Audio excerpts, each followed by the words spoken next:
Bonjour à tous et bonjour à toutes. Alors aujourd'hui j'ai le plaisir de vous retrouver pour une nouvelle vidéo consacrée, on le dit tous ensemble, au tracteur tondeuse. Le tracteur d'aujourd'hui c'est un tracteur qui est très connu, d'une marque très connue, puisque c'est la marque qui fournit le plus de tracteurs au monde. C'est la marque MTD. Et voilà notre MTD le 96. Alors MTD 96 c'est le tracteur le plus vendu. Celui-là il est archi connu. Il est tout simple, il n'est pas hydrostatique, il n'a pas de lame magnétique. C'est le plus simple de la gamme des MTD en 96. Il n'a même pas le panier derrière, vous voyez, c'est une coupe latérale. Alors comme vous pouvez le voir, c'est un tracteur qui est propre, très propre, qui est pas vieux, parce qu'il est de... Alors pour savoir son année, il suffit de regarder sous le siège, là, vous voyez, vous avez une étiquette grise, là, sa plaque d'identification. Alors, quand vous avez besoin, comme je vous l'ai déjà dit, si vous voulez acheter des lames, si vous voulez acheter des courroies, si vous voulez acheter tout ce qui concerne le châssis, hors moteur, eh bien c'est avec ces numéros ici, vous voyez, le 13BH 765 F600. Vous prenez ça en photo, vous amenez ça à votre revendeur, ou alors après, si vous allez sur les sites internet, c'est ces références-là qu'il va falloir prendre, pour tout ce qui est, voilà, comme je vous l'ai dit, pièce numéro du tracteur. Et quand on veut savoir l'année, eh bien, on va le chercher sur le côté ici. Là, et on voit marqué 12-2019. Alors le 12-2019 qu'on vient de voir, donc ça c'est déjà une fin d'année, donc c'est un tracteur de 2020. Ça c'est sa date de sortie, son année de sortie. Ce tracteur il a pu être acheté fin 2020, peut-être même début 2021. Donc c'est pas le 12-19, c'est pas le jour où il a été acheté par son propriétaire. Alors ce tracteur, il nous vient de Périgueux. Alors Périgueux, c'est la ville de Kenji Girac, donc on a une pensée pour lui, parce qu'en ce moment, apparemment, il va pas très fort. Alors voilà ce que me dit Colette. Voilà, elle était en train de tondre, et puis le tracteur a commencé à tousser, à dérater, comme s'il voulait caler, et puis il y a une grosse fumée qui est sortie, et donc quand elle a vu la grosse fumée sortir du moteur, eh bien, elle a arrêté son moteur. Elle a très bien fait d'ailleurs. Un très bon réflexe, Colette. Et du coup, eh bien, voilà, apparemment, son fils serait venu, et puis il lui aurait dit, écoute, voilà, maman, alors voilà, quand je tire la jauge à huile, eh bien, il n'y a pratiquement pas d'huile sur la jauge. Voilà. Mais pourtant, Colette, elle a dit, mais oui, mais moi, quand je regarde, eh bien, je tire la jauge, il y a de l'huile sur la jauge. Oui, mais Colette, il faut faire attention, c'est que c'est pas parce qu'il y a de l'huile sur la jauge que le niveau est bon.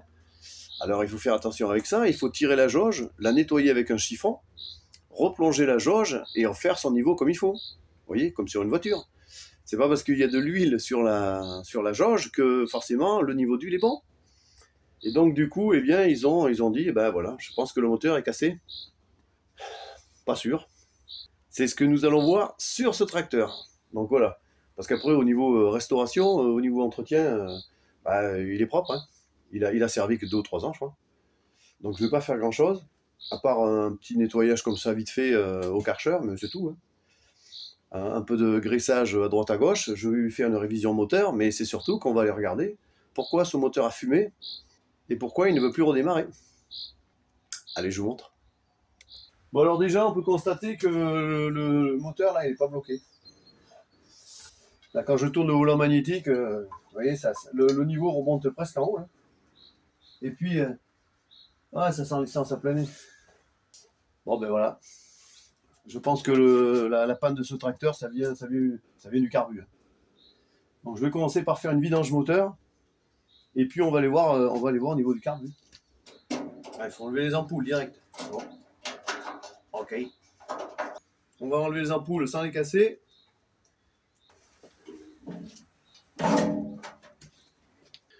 Bon, je vais, pour faire la vidange, enlever le carter, là. Parce qu'en plus, je me suis aperçu que l'intérieur, il était gavé, quoi. Un carter, encore une fois de plus, qui n'a jamais été nettoyé. Donc, je vais le défaire. Alors, pour défaire ce carter de MTD, là, les MTD 96 BS Brugge Straton, parce qu'il a un moteur Bridge Stratton, c'est pour ça que c'est le 96 BS. Alors c'est les carters très très simples à démonter. Vous avez ici une goupille, la même chose de l'autre côté, sans oublier de défaire ici là. Alors ça c'est le câble pour tendre la poulie, tension des lames, pour actionner les lames. Et puis sur l'avant, eh bien, vous avez ce système de crochet là, qui est pris sous le pont avant là-bas. Donc là c'est pareil, une fois qu'on a enlevé la courroie, on décroche ça et puis ça s'enlève. 2 points de fixation, un point de fixation à l'avant, très simple à démonter. Alors le point faible de ces carters MTD là, c'est ici, là. C'est ces soudures qui pètent là. Ça, à chaque fois qu'il y a un carter de MTD qui casse, c'est ça là. Donc là, ce que je vous conseille, moi, ce que je vais faire d'ailleurs, c'est de mettre une patte ici là, un renfort, visser là-dedans, de chaque côté, en faire une aussi derrière là, une de chaque côté, pour élargir le point de fixation. Parce que vous pouvez être sûr que ça, là, pour ceux à qui c'est pas encore arrivé, eh bien, ça va vous arriver. Ça, c'est encore une de mes petites astuces, là, que vous pouvez retrouver dans mes vidéos. Donc, j'ai enlevé la partie crochet ici. Mais pour décrocher ma courroie de coupe, là, eh bien, il faut que j'enlève cette partie. Alors, vous avez un vis caché, là. Hop, vous voyez, celui-là. Clé de 11, et le même de l'autre côté. Vous enlevez ça. Ça va reculer, et on peut enlever la courroie de coupe. Parce que, bon, bah, ils ont mis des plastiques partout hein, pour protéger. Ça, c'est pour les sécurités, c'est bien. Surtout quand l'herbe s'accumule là-dessous et puis que ça pourrit tout le carter. Voilà, maintenant que j'ai enlevé ma petite vis ici, eh ben, je vais pouvoir reculer mon carter et atteindre ma courroie derrière. J'enlève donc hop, le carter de protection, là. Et là, maintenant, j'ai accès à ma courroie. Alors, pour enlever la courroie devant, là, il y a les antidéraillements qui vont vous gêner. Les antidéraillements, eh ben, il suffit de l'enlever, c'est accroché ici, là, simplement emboîté. Là. Vous le décrochez d'ici, là, vous le baissez. Et après, on peut le bouger pour enlever la courroie plus facilement. Voilà, j'ai enlevé la courroie de la poulie et je vais pouvoir tirer le carter.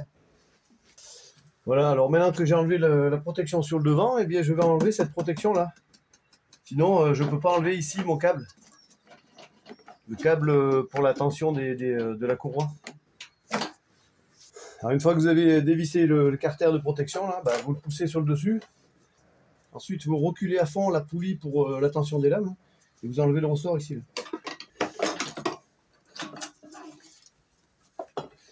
Voilà, si vous avez enlevé le ressort, eh bien on va pouvoir enlever notre carter. Je ne vous dis pas l'épaisseur d'herbe qu'il y a là-dessus. Hein. Bien caché sous le carter. Vous voyez là, rempli de, je sais pas, de graines, de noyaux. Voilà, toute l'épaisseur, vous voyez, on voit même plus le palier, c'est tout rempli dedans, hein, ça. Aïe, aïe, aïe, c'est bien ces carters de protection, mais alors, oh. Voilà, tracteur qui a fait 2 ou 3 saisons, jamais nettoyé. Alors je vous dis pas, effectivement, pour enlever le carter et puis la protection plastique dessus, bon j'avoue que c'est une galère un peu quand même. Mais voilà ce qui arrive au tracteur si vous ne le nettoyez pas. Allez, on verra ça plus tard. Alors vous voyez, quand on vous donne la documentation ici là pour le tracteur, aussi qu'il y a tout ce carnet, et bien dans la poche, on retrouve cet article là. Et on se demande à quoi ça sert. Alors cet article que vous avez dans la documentation quand vous achetez les tracteurs, mais cet article c'est justement pour faire la vidange. Alors vous dévissez ici là le système de direction là, vous enlevez ça, et vous mettez dessous là. Voilà. Comme ça vous n'avez plus qu'à dévisser le carré, vous mettez un seau dessous là, et puis la vidange va se faire toute seule. Pas trop.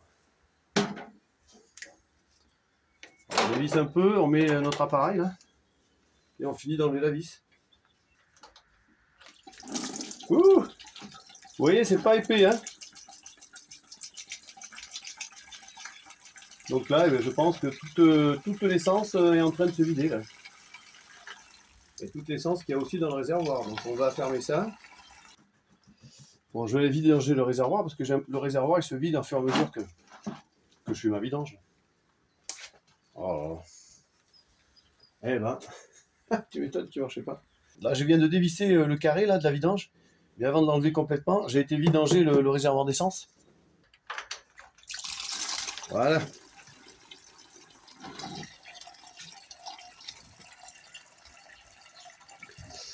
Alors ça, c'est censé être l'huile du moteur. Eh bien, il y a l'huile du moteur plus les 5 litres d'essence que la madame, elle avait dû faire son plein. Donc voilà pourquoi ce tracteur ne marchait pas bien comme il faut. Surtout que ça, en plus, ça va remplir le cylindre. Et puis, une fois que le cylindre est plein, eh ben, il n'y a plus de place pour le piston. Alors, je vais aller incliner le tracteur de l'autre côté là-bas pour donner de la pente et vider entièrement ce carter d'huile. Bon, alors j'ai mis un cric ici, comme ça me penche le tracteur. Vous voyez, ça l'incline vers le sol là. Et quand vous faites ça, n'oubliez pas de mettre la cale derrière qui va bien là, sur la roue qui est au sol. Et là, il va se vider tranquillement. Un coup de nettoyant frein pour nettoyer tout ça.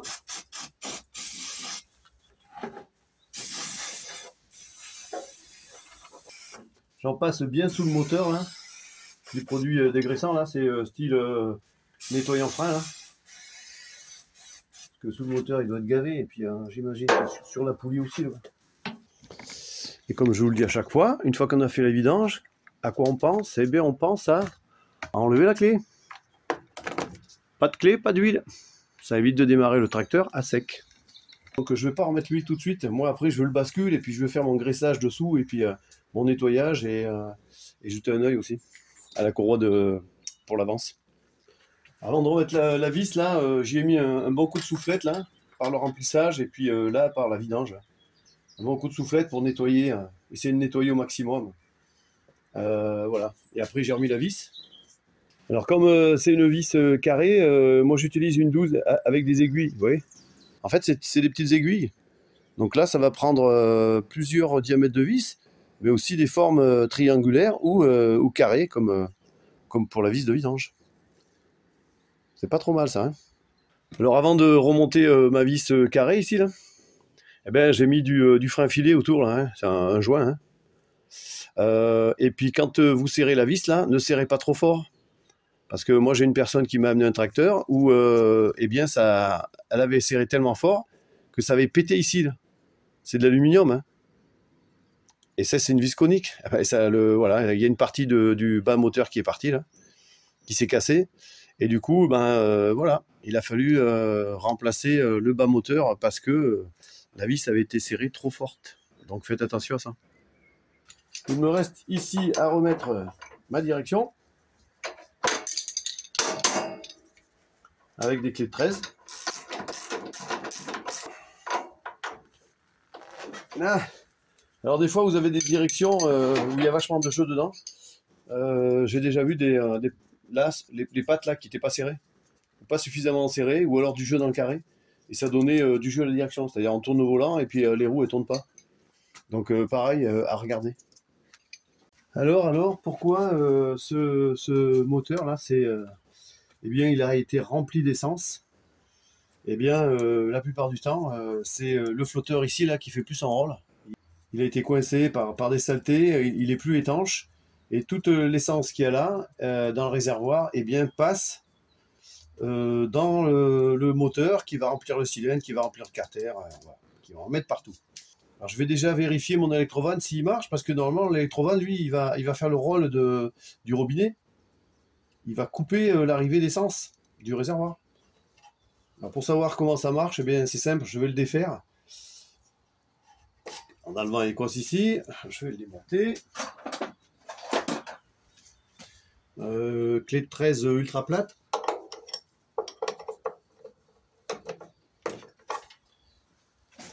Les chiffons parce que ça va couler. Vu que la cuve elle doit être pleine.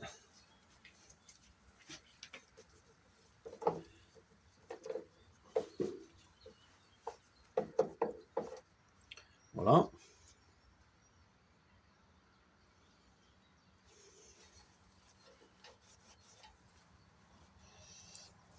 l'électrovan, je le remets ici, hein, je le rebranche. Et puis je vais jouer avec la clé. Alors, et je vais mettre le contact. Bon bah apparemment elle fonctionne. Hein. Voilà. Vous voyez, hop, dès que je mets le contact, il y a le petit capuchon là qui se descend et qui laisse passer l'essence. Et dès que je coupe le contact, il remonte. Alors, je vous l'ai déjà montré dans plusieurs vidéos de ça. L'électrovan. Je suis pas fan, hein. Je vous l'ai déjà dit plusieurs fois. Hein. Parce que des fois ça se grippe là. Ça se grippe en hauteur, l'essence n'arrive plus. Je mets un coup de pince coupante là-dedans, là. Puis hop, comme ça l'essence arrive tout le temps. Et je mets un robinet, je mets un robinet après sur la durée d'essence. Je remplace l'électrovan là par un robinet. Et là, moins de problèmes. Alors ce que je vais faire, ben, je vais tomber mon carburateur et puis je vais le passer aux ultrasons. Donc voilà, je viens d'enlever mon carburateur qui se situe ici. Alors avant de le démonter, d'intervenir dessus, moi je vous conseille de bien le nettoyer avec soit un pinceau et puis du nettoyant frein là, avant de toucher au carburateur. Déjà, bien nettoyer l'extérieur. Et du coup, j'enlève ma cuve. Voilà. Alors déjà dans ma cuve, je vois des brindilles d'herbe là. Alors ça c'est pas bon pour justement le flotteur, ça c'est bon pour le boucher en fait. Le fond de ma cuve, il est propre. Je vais quand même le souffler, le nettoyer, mais il est propre, ça va. Là j'ai retrouvé des petits trucs. Alors voilà. Alors ce qui fait plus son rôle, eh bien, c'est lui là. Vous voyez. Ici vous avez une petite tige métallique là qui fait l'articulation. Et le pointeau du flotteur, il est là.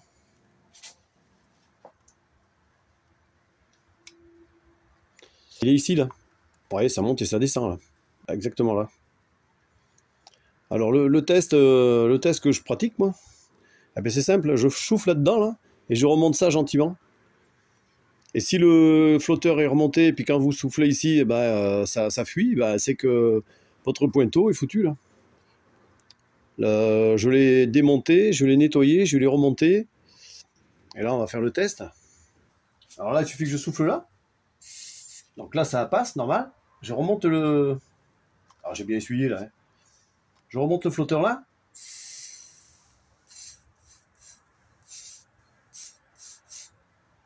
Vous voyez, ça bouge comme il faut.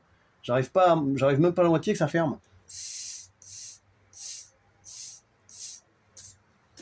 Donc maintenant, ce flotteur, ben, il refonctionne comme il faut. Et il devait y avoir quelque chose qui l'a bloqué ou quelque chose qui l'a empêché de se fermer comme il faut, ou une merde là au niveau du pointeau. Et puis voilà.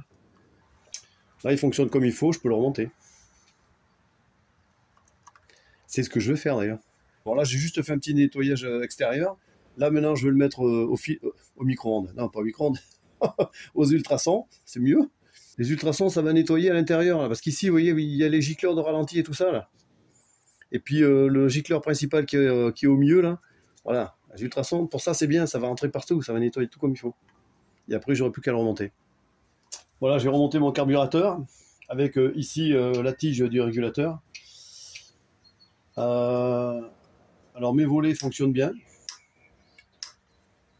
Régulateur pareil, ça revient comme il faut. J'en ai profité pour changer le filtre à essence. J'ai remis ma durite, voilà. J'ai plus qu'à remonter maintenant mes plastiques. Alors j'ai démonté la bobine là, je l'ai démonté, nettoyé, remonté, calé. J'ai nettoyé aussi le carré magnétique là. Bon, c'était pas très oxydé. Mais bon, comme tout était démonté, ça prend pas longtemps pour le faire. Là, je vais voir, je vais regarder la bougie un peu là, ce que ça donne.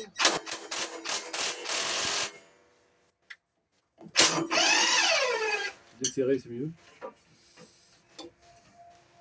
Alors évidemment, la bougie, bah, elle est trempée. Hein. Comme il y en avait plein dans les cylindres, la bougie, oh là, elle est remplie. Normal. Bon, elle est pas mal, je vais pas la changer. C'est pas celle d'origine, donc elle a déjà été changée. Allez, on va la garder. Elle doit pas être vieille cette bougie. Alors là, ce que je vais faire, ben, je vais actionner le contact et puis ben, il doit y avoir de l'huile et tout ça là, qui doit sortir du de l'emplacement de la bougie, normalement. Normalement. Voilà. Vous voyez? C'est bien ce que je disais, voilà quoi. Le cylindre, il est rempli. Mon chiffon n'était pas assez gros. On va prendre un chiffon plus gros. Hop, hop, hop, hop.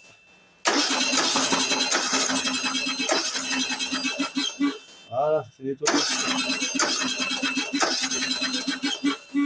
Voilà, ça ira mieux. Ah, il y a... Bah, foutu partout, mais c'est bon. Comme ça va nettoyer. Ça donne quoi? Voilà.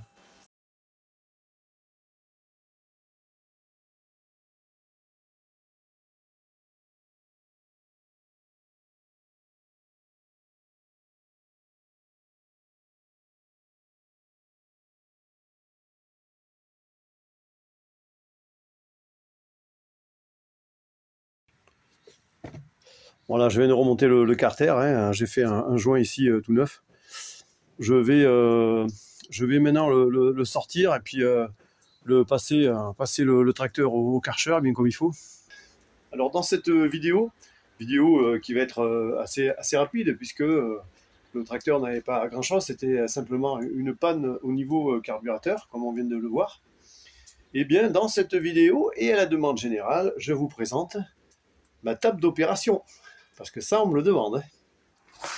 Alors, ma table d'opération, eh bien, la voilà. Alors ça, en fait, elle a été faite avec un lit médicalisé. Alors, à la base, le lit médicalisé faisait 2 mètres de long, un peu plus de 2 mètres, je crois. Et eh bien, celle-là a été modifiée au niveau de l'arrière. Hein. Donc, au niveau d'ici, elle a été coupée pour la faire beaucoup moins longue, puisque les tracteurs tondeuses, au maxi, c'est 1,80 m, quoi. Ensuite, il a été placé de la tôle à damier qu'on appelle, en aluminium. Oui. Alors en bout, elle se termine avec une forme de ski, c'est-à-dire pour bloquer les roues, quoi. Voilà, pour que le tracteur soit calé. Et puis, donc, elle marche avec une télécommande qui est ici. Voilà, donc, eh bien, tout simplement, je la fais monter. Et puis, elle descend tranquillement. Alors c'est pareil au niveau hauteur. Alors au niveau hauteur, elle a été rabaissée aussi, puisque ici le châssis qui fait tout le tour là, en fait il est sur des tubes inclinés comme ça. Et ces tubes inclinés ont été coupés, redescendus. La table ne fait que 20 cm de haut. Voilà, au lieu de 35, j'ai gagné 15 cm en hauteur. Et alors la grosse modification qu'il y a eu aussi, si vous voulez, à l'arrière, c'est que là, normalement, c'est la tête de lit. Et la tête de lit se monte sur son ensemble. Et moi, je l'ai modifiée de manière qu'elle se monte que ici, là, vous voyez. Donc les tubes qui étaient là, eh bien, ils ont été coupés, puis pliés. Et ça fait que ici, quand je relève ma tête de lit, eh bien, ça me permet de lever le pont arrière, comme vous allez le voir, là. Voilà. Donc ça, à la base, c'est la tête de lit. Eh bien ça me permet de lever le pont arrière du tracteur. Et quand je lève le pont arrière du tracteur, eh bien c'est pour enlever les roues à l'arrière et puis accéder pour arranger le pont, changer les courroies et aussi le frein, débloquer mes roues, tout ça. Donc une table fait maison, sur mesure, spéciale tracteur tondeuse. Alors voilà donc pour ma table d'opération, table élévatrice. Je sais qu'il y a beaucoup d'entre vous qui attendaient cette vidéo avec ces explications. Alors cette table, je l'ai trouvée sur les sites, hein, sur les sites d'annonce tout simplement. Je sais que les hôpitaux, au bout d'un certain nombre d'années, ils les remplacent systématiques. Donc ce sont des lits qui marchent parfaitement bien. Hein. Alors celui-là, je l'ai payé parce qu'il était assez récent, enfin il avait que 2 ans quoi. Je l'ai payé 150 €. Et après, voilà, c'est moi qui ai fait toutes les modifs. J'ai acheté un peu de tôle en aluminium, là, la tôle à damier dessus, là, donc voilà, ça ne m'a pas coûté très cher. Donc voilà pour, comme je l'appelle, ma table d'opération. J'espère que j'ai répondu à toutes vos interrogations. Et bien maintenant, il n'y a plus qu'à faire. À vous de jouer. Alors les rampes, c'est pareil, c'est du fait maison. J'ai acheté du caillebotis coupé en 2. Et puis j'ai mis une grosse charnière inox au milieu là. Et puis un restant de chute de ma tôle à damier. Des rampes solides pour mes tracteurs tondeuses. Donc je viens de remettre le tracteur sur la table d'opération, il est maintenant tout propre. Ce joli tracteur, tout récent. Eh bien, il ne reste plus qu'à mettre le moteur en route. Alors bon, avec ce qu'il a subi, hein, c'est-à-dire le moteur qui a été gavé d'huile avec de l'essence et tout ça, bon, à mon avis, ça va fumer au démarrage. Et j'espère que la fumée, après, il n'y en aura plus, parce que s'il continue à fumer blanc, ben, ça veut dire que avec ce qui s'est passé, ça risque d'avoir pété le joint de culasse. En tout cas, j'espère déjà qu'il va démarrer, et puis on va voir. Et il fait encore un temps pourri aujourd'hui, oui. Voilà, ben, voilà, il fait pas beau, ça flotte. Donc du coup, je vais démarrer le tracteur à l'intérieur. Et voilà, j'ai ouvert la fenêtre et la porte en grand, mais je pense que je vais mettre de la fumée plein le garage encore. Et voilà, et ma chérie qui va me dire « Ouh, ça sent encore la fumée !» Allez, on le démarre. Qu'est-ce que ça va donner? Un coup de starter. La batterie est bonne, le frein est mis. Si le frein est mis, non, ça devrait démarrer.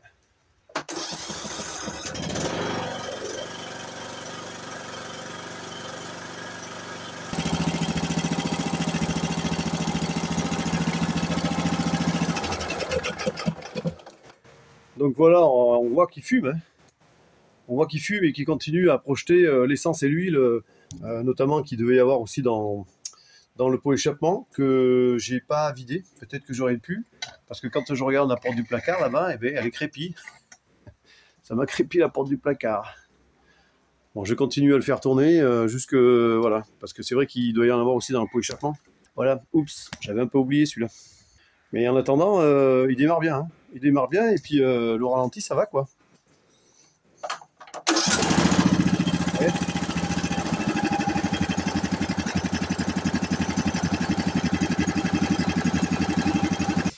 Bon, alors les essais, c'est pas concluant les essais. Hein. Alors quand je le mets en accélération en plein pot, bah, il fume, et puis il fume bleu. Il fume bleu, et puis on sent l'huile brûlée, quoi. Donc ça, je pense pas que ce soit un joint de culasse. Le joint de culasse, c'est plutôt blanc. Là, et puis je regarde sur le dallage, là, à l'endroit de l'échappement, on voit des taches d'huile et tout ça. Donc il balance de l'huile. Soit il y a une segmentation à faire, soit le cylindre est rayé. Donc du coup, voilà, j'ai démonté ma culasse et puis quand je regarde dans mon cylindre, eh ben, je vois pas grand-chose, quoi. Je vois pas de rayures. Hein. Alors, il y a des traces évidemment sur l'intérieur du cylindre, des petites traces et tout ça de va-et-vient, mais de là à dire qu'il y a une rayure, moi je vois rien du tout. Hein. Bon, ce que je vais faire, ben, je vais changer le joint de culasse. Peut-être que ça vient du joint de culasse. Puisque, évidemment, comme il était rempli d'huile, d'essence et tout ça dans le piston, dans les cylindres, ben, ça a mis une compression à l'intérieur. Ça a peut-être joué sur le joint de culasse. Je vois. On va en mettre un neuf et puis on va remonter. On va bien voir.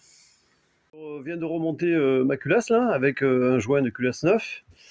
Et puis j'ai remonté aussi mon cache-culbuteur là, avec un nouveau joint aussi. Bah, là je vais remonter l'échappement et puis le carburateur. Et je referai un autre essai pour voir si avec un joint de culasse neuf ça a marché, quoi. J'ai bien nettoyé l'échappement aussi, que j'ai enlevé là, je l'ai bien décalaminé. Bon, je vais voir, je continue. Donc là je viens de remonter l'échappement, hein. Il y a deux vis ici, là, deux vis.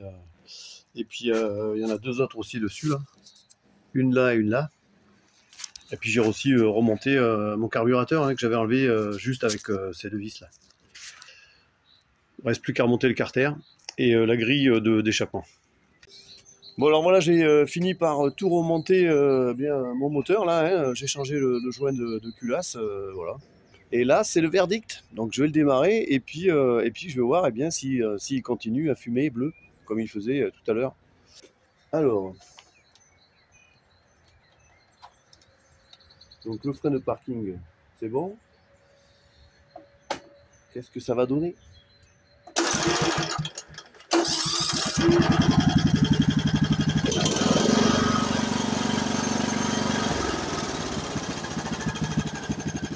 on va le laisser chauffer un petit moment. Parce que en fait, c'est plus quand il est chaud qu'il fume que quand il est froid, hein, c'est normal. Hein.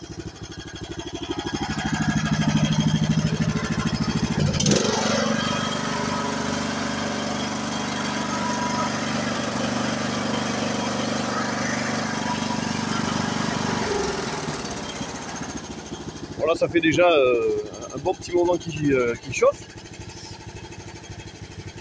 Alors j'ai coupé pour la vidéo, parce que sinon, voilà. Eh bien, on va regarder le résultat.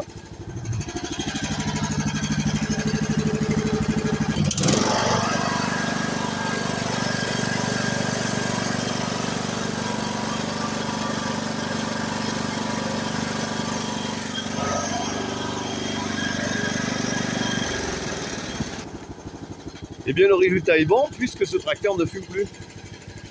Ouf. Ah, parce qu'un tracteur qui a 2 ou 3 saisons, ça aurait été dommage quand même. J'ai plus qu'à nettoyer le carter de là, mais c'est un tracteur qui va pouvoir repartir. Voilà. Alors, ma chère Colette, eh bien, ton tracteur, il est réparé, où il y avait plus peur que de mal. Alors, il a quand même fallu que je démonte 2 fois le moteur, hein, pour la première fois le nettoyer entièrement, et puis la deuxième fois, pour changer le joint de culasse. Hein. Mais bon, c'est fait.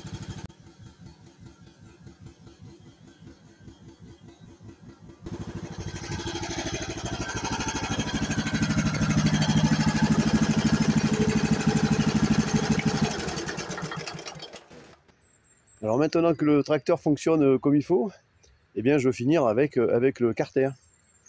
Et je vais vous montrer l'état du carter. Hein. Un carter, je ne sais pas comment on fait. Il me faut le cœur. Donc voilà l'état du carter. Vous voyez. Tout le reste est, eh bien, il est colmaté. Vous voyez.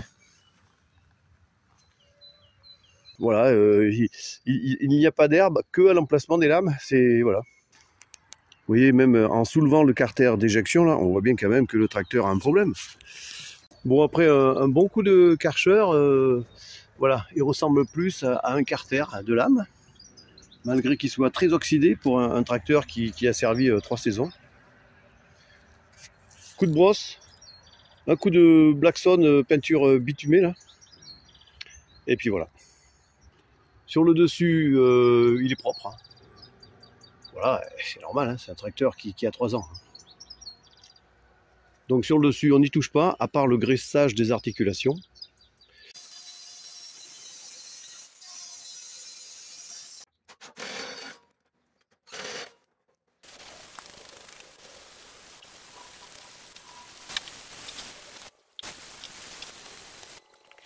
Donc au niveau de la courroie, bon ben là c'est très simple, hein, voilà. Ça se passe comme ça, avec le tendeur ici, là, et puis les freins là, avec une articulation là. Alors voilà ce que ça donne une fois fini, vous voyez, hein. Un bon renfort là-dessus. Alors comme je vous l'ai dit, point sensible de ce carter, c'est souvent que ça casse. Vous allez voir, vent tracteur tondeuse, parce que carter cassé, eh bien ça vient de là. C'est marque, alors les MTD 96, vous avez aussi les Master Cut, ils sont blancs, ils sont verts. Puis tous les tracteurs qui sont équipés de ce carter. Donc ça, je vous le conseille avant qu'il ne soit trop tard. Donc mon carter est à présent remonté, il est réglé. Eh bien, je suis prêt à faire feu avec ce tracteur pour aller l'essayer. Alors on arrive à la fin de cette vidéo sur ce MTD 96 BS Bridge Stratton. Nous avons vu qu'il y avait un petit problème moteur. Le carter, eh bien, rien de particulier, à part que j'ai renforcé les points fragiles sur ce carter-là. Un petit coup de brillant partout. Je sais que ça va faire plaisir à beaucoup d'entre vous d'avoir vu ma table élévatrice. Ce tracteur va pouvoir repartir chez Colette. Hein. Et j'espère qu'elle va l'entretenir un peu mieux maintenant. Mais pareil, je vais lui donner les conseils qu'il faut. Et à la limite, ben, elle n'aura plus qu'à me l'amener et puis moi je le ferai. Si vous avez aimé cette vidéo, n'oubliez pas de liker, n'oubliez pas de vous abonner. Ça fait toujours plaisir et puis ça encourage. Et puis vous pouvez toujours mettre des commentaires. Alors j'en ai de plus en plus, hein, je vais peut-être pas répondre tout de suite. Et puis comme je l'ai déjà dit, c'est pas toujours évident quand vous me parlez de vos pannes sans voir le tracteur. Donc je vais essayer de faire au mieux. Et je vous donne rendez-vous pour une prochaine vidéo. À bientôt.